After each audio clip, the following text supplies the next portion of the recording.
the world's largest flour mill complex. One of the world's biggest instant noodle producers.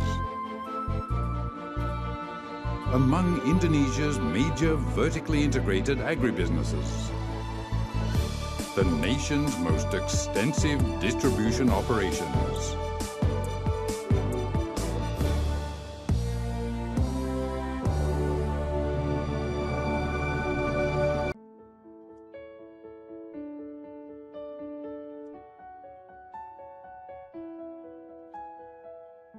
Halo semua, Assalamualaikum warahmatullahi wabarakatuh.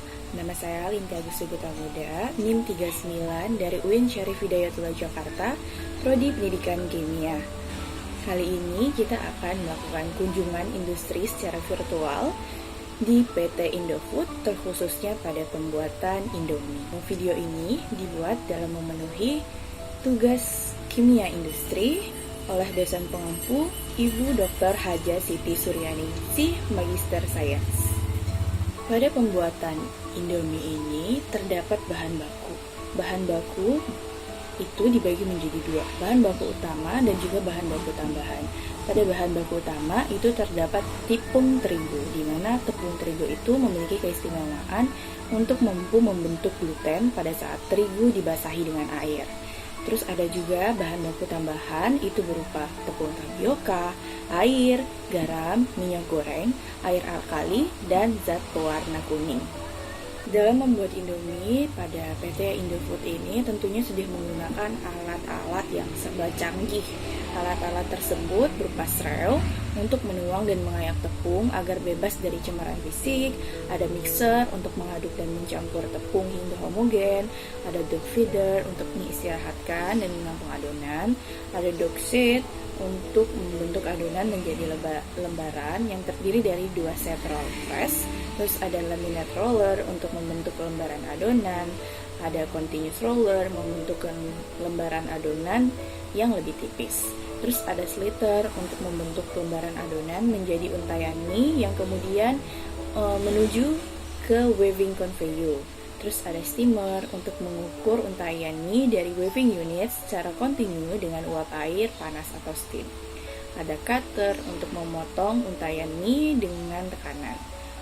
Ada fryer menggoreng mie hingga kadar air menjadi 2,5 hingga 3,5% dengan medium rantai minyak goreng sehingga diperoleh kematangan yang merata. Terus ada cooler untuk mendinginkan mie setelah keluar dari penggorengan hingga suhu ruang. Ada juga packer. Pada packer ini itu pengemasan mie menggunakan etiket. Terus ada etiket sealing machine untuk membungkus produk, bumbu, minyak bumbu, dan merekatkan etiket dengan mesin long seller, end seller, up seller, and over seller. Dan yang terakhir ada karton sealing machine, di mana di situ terjadinya perekatan lakban pada karton. Pada alat tentunya juga ada bahan. Nah, bahan-bahan tersebut sama seperti pada bahan baku yang sudah disebutkan di awal. Pembuatan mie pada Indomie ini diawali dengan disediakannya tepung terigu, lalu tepung terigu itu dilakukan pengadukan dengan penambahan larutan alkali. Terus dilakukan pengepresan dengan 6-7 langkah dengan ketebalan yang diinginkan. Selanjutnya dilakukan pembentukan untayan di mana adonan mie menjadi untayan yang bergelombang. Selanjutnya di streaming, di cutting and folding, di frying, and di cooling. Terus setelah proses cooling dipisah menjadi 2, ada yang dikemas dengan kemasan biasa dan ada yang dikemas dalam bentuk yang cup. PT Indofood Sukses Makmur Tbk telah menghasilkan berbagai macam produk mie instan dengan merek dan rasa yang berbeda. Ada Indomie dengan rasa-rasa yang banyak sekali, ada rasa ayam bawang, ayam spesial, rasa soto mie, goreng spesial, rasa kari ayam, terus ada sarimi, rasa ayam bawang, rasa ayam goreng, rasa bakso sapi dan lainnya. Ada super mie, rasa ayam bawang, terus ada super mie rasa kari, rasa soto. Selanjutnya ada mie sakura yang udah legend banget, itu rasa ayam spesial. Dan yang terakhir ada Niki Niku dengan rasa ayam bawang spesial dan rasa bakso sapi spesial. Setiap industri pengolahan pangan selalu menghasilkan limbah, baik limbah padat, limbah cair, maupun dalam bentuk gas. Limbah industri pangan dapat menimbulkan masalah dalam penanganan karena mengandung sejumlah besar karbohidrat, protein, lemak, garam mineral, dan sisa-sisa bahan kimia yang digunakan dalam pengolahan dan pembersihan. Oleh karena itu, diperlukan penanganan yang seksama terhadap limbah pengolahan agar limbah yang dihasilkan tidak membahayakan lingkungan sekitar. Limbah padat dapat berupa ceceran adonan mie dan produk kadaluarsa, di mana mie gagal produksi atau mie basah, mie hancur pecah, mie hancur halus, yang berasal dari pembentukan mie, pengukusan mie, dan saat penggorengan mie. Ada juga bekas kemasan bahan baku, bahan penolong, dan kemasan rusak, seperti plastik, karton, kantong tepung, bobin, kertas dari gudang raw material, gudang finish good, dan mesin pengemas. Terus yang terakhir ada limbah padat domestik, di mana berupa karton dan sampah yang berasal dari kantor dan kantin. Setelah limbah padat, ada juga limbah berupa cairan, karena limbah cair ini bisa berupa limbah cair produksi, limbah cair laboratorium, limbah boiler, dan juga limbah kantin dan toilet. Hal yang dilakukan untuk pengolahan limbah ini ada beberapa tahap. Pengolahan pada limbah cair ini bisa dilakukan dalam beberapa tahapan.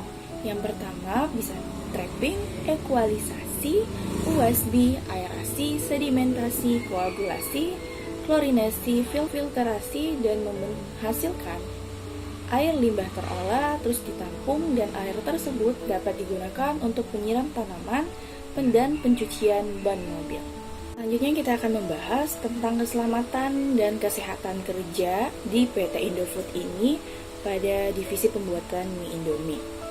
Faktor bahaya yang terdapat di PT Indofood belum semua dilakukan pengukuran terhadap tekanan panas dan debu yang terdapat di tempat kerja. Di PT ini sudah diterapkannya manajemen K3 yang meliputi training K3, penyuluhan K3, kampanye K3, pemasangan warning sign and safety sign, dan kebijakan K3 secara tertulis. Di PT ini belum dibentuk Departemen SHE, namun sudah dibentuk P2K3 yang berada di bawah Departemen Personalia. Di PT ini sudah terdapat pelayanan kesehatan meliputi pemeriksaan kesehatan awal, berkala dan khusus, lalu ada dokter perusahaan yang telah bersertifikat Hiperkes, terus disediakan juga kotak P3 di semua departemen, namun belum ditunjuk petugas P3K dan belum ada pelatihan bagi petugas P3K. Dalam aspek gizi kerja, PT ini telah menyediakan makanan dan kantin bagi tenaga kerja. Selain makanan pokok, juga disediakan makanan tambahan bagi tenaga kerja, bagian boiler, tepung dan skru yaitu susu, serta snack dan kopi bagi tenaga kerja shift malam. Pada aspek ergonomi, sikap kerja kebanyakan itu dilakukan dengan duduk.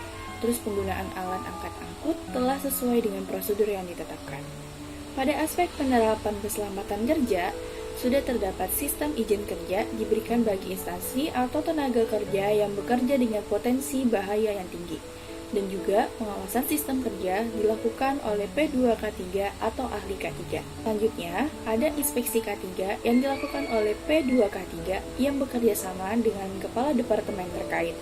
Dan yang terakhir, ada inspeksi K3 meliputi inspeksi peralatan kesehatan kerja, inspeksi APD, inspeksi izin kerja, dan inspeksi peralatan berat dan inspeksi umum.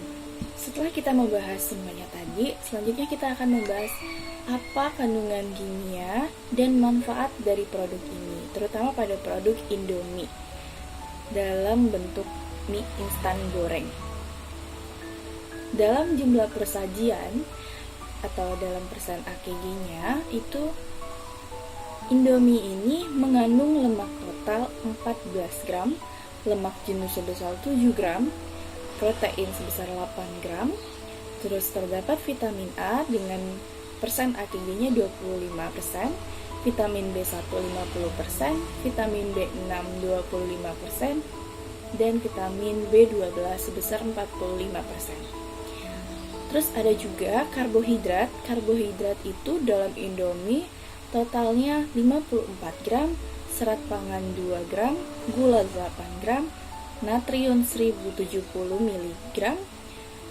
Terus di sini juga terdapat niacin dengan persen AKG sebesar 30%, asam folat sebesar 30%, asam pentatenat 10%, dan zat besi sebesar 20%. Dari kandungan-kandungan kimia yang sudah dijelaskan tadi, tentunya dalam kandungan kimia tersebut terdapat manfaat.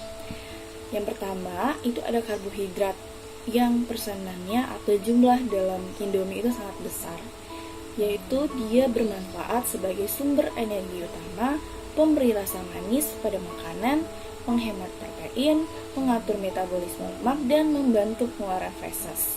Terus ada lemak sebagai sumber energi, dan dalam lemak terdapat dua kolesterol yang berfungsi ganda, yaitu di satu sisi diperlukan dan di sisi lain dapat membahayakan. Ada protein di mana untuk pertumbuhan dan perkembangan sel-sel dalam tubuh, pembentukan ikatan-ikatan esensial tubuh, mengatur keseimbangan air, pembentukan antibodi, dan sumber energi. Selanjutnya ada vitamin. Vitamin itu berfungsi untuk menjaga kekebalan tubuh, antioksidan, dan menjaga sel darah merah, terus menjaga kondisi sel dan kesehatan kulit serta jaringan. Setelah vitamin, terdapat kandungan mineral di mana berfungsi untuk pemeliharaan fungsi tubuh, dan terakhir terdapat natrium yang berfungsi sebagai katian utama dalam cairan ekstrakurikuler. Sekian kunjungan industri virtual kita hari ini di Departemen Indomie. Di sini dalam video ini kita membahas aspek-aspeknya dalam sudut pandang kimia industri. Semoga video ini bermanfaat dan memberikan informasi baru untuk kalian. Terima kasih. Assalamualaikum warahmatullahi wabarakatuh.